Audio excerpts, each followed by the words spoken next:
All right, we got to dive right into this thing because the market is really testing some lows here, Noah. Over the weekend, you heard some news from President Trump talking about tariffs. I know that's where the headline is going to grab. I saw all kinds of stuff coming out about how he's going to put increase tariffs on China, $60 billion worth on tech sector, goods and all that kind of stuff. Some stuff about NAFTA as well. We're going to pull NAFTA if Mexico can't do this or that. The volatility in the news is now being expressed as volatility in the market. What are you seeing in the S&P 500 here? Well, the S&P was kind of hovering around those lows at 2,600 for the last week or so, just not really committing to a direction. Right at the 200-period moving average. But today we see the market actually currently pressing lower. It's broken through that key support zone at 2,600 and the moving average, the 200-period moving average. And Tim, that's something when I first started trading, you wouldn't see the commentators on TV, on CNBC and on Bloomberg and whatnot talking about that. But they do now. They talk about those moving averages, those big ones like the 200. And it becomes, I think, a point of reference for everybody. It's a key, I think, metric for sentiment in the market. And if we see a market close below this 200-period moving average, I think that selling kind of begets more selling. It's gonna cause a little bit more fear and concern, and you might see some of those those bulls start turning to bears, at least in the near term, just because that's a strong signal. Today is the very first day of the second quarter, 2018. And if you look at the very first quarter, what did we learn? Well, we learned the market, started out and went parabolic up, and then it crashed in February. A lot of different reasons why. Volatility brought it down to that 200 MA like you're talking about. M pattern formation. If you take the emotions out, you take the opinions out, this thing is just ugly right now. Now, there's key levels down here in the 2,500, 2,550 range, Noah. And this is why when you're teaching a new trader, you have to use phrases like, well, support is a zone, not necessarily an exact price point, because anywhere literally within a 50 to 100 point range can be called support here, correct? Oh yeah, absolutely. It's exactly that. It's a zip code. It's a zone. It's not an exact price point. You'll have some certain specific price points on the chart that you can reference, but even those can be tested. I know your brother Matt oftentimes will refer to the elephant on the trampoline, and that's a pretty good analogy. There's a lot of give in those support zones, and it can hold even though it tests it. Yep, no question about it. Cautious here, bearish here, short term, -1. There's no question about that. Maybe even, and especially, if you're out there and if you've got money in the market and you want to protect it, consider put options. Collar that baby, collar that trade. Learn how to protect your retirement and learn how to use options as a way to reduce risk. There's no question about it. Let's go on to the volatility index next, VIX. And this is a reflection of option pricing, often very often called the fear index in the market, and fear's up.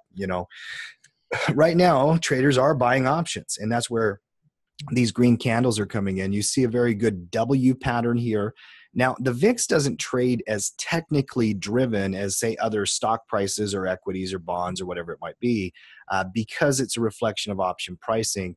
What do you see the VIX? What do you do with the VIX here at 25, Noah? Well, the VIX at 24.9, 25, that is right under my threshold. I always have a little rhyme that I think is easy for people to remember, the VIX at 26. It rhymes. Once that VIX gets above 26, I think your insurance premiums are getting pretty expensive. Those option premiums are getting pricey, because they're pricing in a pretty good amount of volatility. Yeah. Once that goes above 26, I become a net seller of options on average. There's still maybe occasions where you need to buy them, but that those premiums are getting expensive and that you are going to be paying top dollar for the insurance on your stocks. Doesn't mean you don't want to get the insurance. It just means you might want to sell a call, which also has a hefty premium. Well, and when you look at the chart, the eyes are going to go to the 50.3, and really, when you go back historically and you look at volatility index charts, you're going to have these blow off tops like that. But really, those are kind of statistical anomalies because of how they calculate the VIX. Right here at 25, 26, this is the top end range of the VIX, somewhere but in the high 20s, 30s right here. It's not very often that you'll see the VIX pop into 40 or 50, okay? And those usually are those crash moments, those one-day moments, those one-week moments like we saw early in February. So I'm with you, Noah. 26 is the number, and just because it rhymes, I guess. Is that? Well, it's just an easy memory hook. You know, it could have been 25, but it didn't rhyme. 26 rhymes. I got you. I like it. All right, let's move on to crude oil. You know, the commodity market has been one of the best markets to trade for a very long time. Liquid, you know, there's all kinds of different ways to trade it. You can trade the ETF products, or you can trade the futures products. And I do like looking at the crude oil futures contract here. We've got a nice bullish retracement here, Noah. 63 is where the price is right now. Now, let me ask you, when you're on a pullback like this, obviously the big red candle is not a day where you would buy a directional trade up, right? What would have to happen from here for you to trigger something on the bullish side if you're seeing that overall long-term uptrend? Well, that long-term uptrend, I mean, you can kind of look at that zone right there as a general buy zone. And so I would be watching for signal candles down in that zip code around 62. You definitely don't buy on the big red candle down. You're going to watch for the support zone. And so there's a couple of different price levels in there. 62 has some old resistance in the past, and there's some support, a little bit lower, but it doesn't even, as long as it doesn't violate that uptrend, I'd take any upward confirmation in price off of that $62 ballpark. Yeah, I agree. It's got a little bit of a zone here. 62, I like it. I like that trend level. Obviously, you got major support at 60 as well, and then another one at 58. The pullback here is bringing us into a range. Now, this is what we would call an ascending triangle. Does it have to break the upside for you to call it aggressively bullish? I mean, a pullback here is probably just a little pivot trade, maybe a swing trade. Yeah. I'd like to see it break in that ceiling at 66. I think that'd be a very strong signal. I don't mind buying or starting out buying on this dip, and then you can add to your position when you take out, get more bullish. Very good.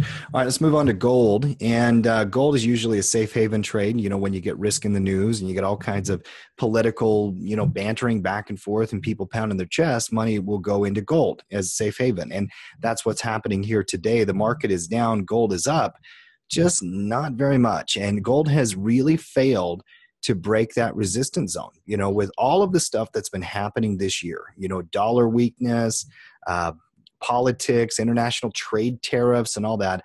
I would have expected some of the metal market to really take off, Noah, but 1360 is held strong, correct? It has. It's been a very strong resistance zone. It's tested multiple times, and if it breaks out above that, I definitely would love to be a buyer of gold on that signal. In the meantime, it's hanging out. It hasn't been too responsive to some of the negative news, which I think you may be seeing some hesitance there in that flight to quality. That that fear maybe is not as bad as we think.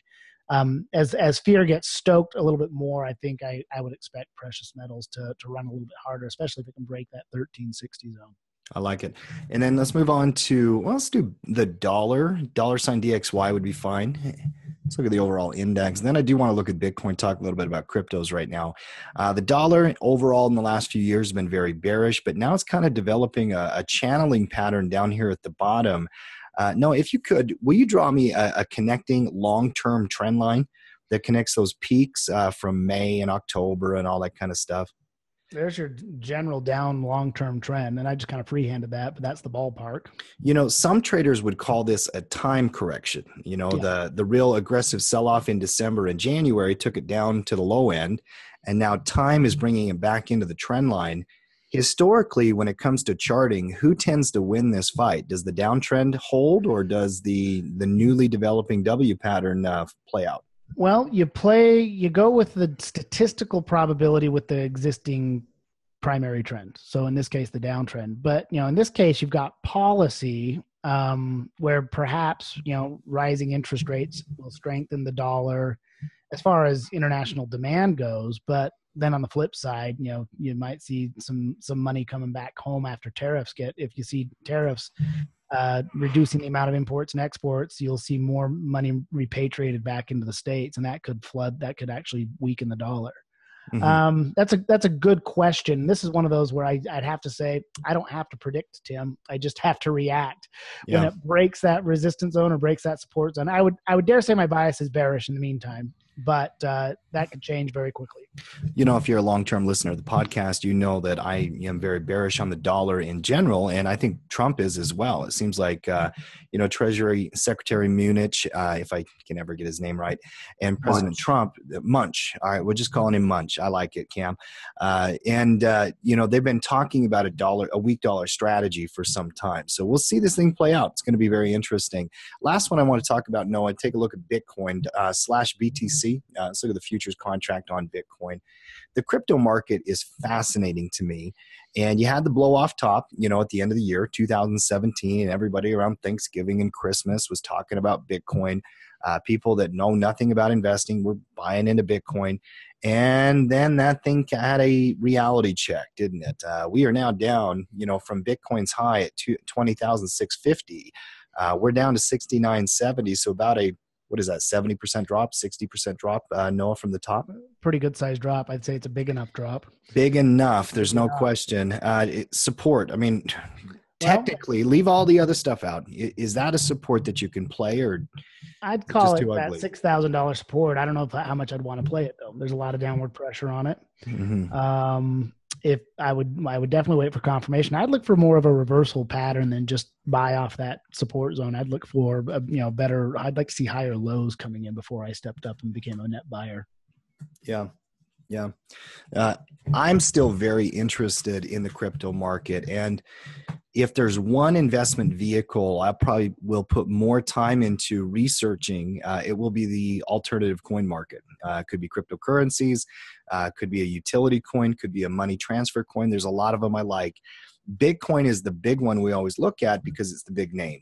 6,000's a key level out there. If you already are trading Bitcoin or investing in Bitcoin, it pretty much has to hold this level, or else it could be a longer term downtrend, and we may be even moving into a bear market. Is this technically a bear market here, Noah, with that kind of price action? I would dare say I'd be a Bitcoin bear. But that doesn't mean long term. I mean, I think it's more of a short term call for me. I think Bitcoin will settle down and you'll find some renewed interest in it at lower prices. And I think that the concept, the technology is still the future. I think it's more of a question of which alternative coins, which coins become, the most desirable. Bitcoin's been the most, as far as name recognition goes, it's tough to beat. But some of the others out there, like Ethereum and Litecoin, I think also have pretty strong followings. So.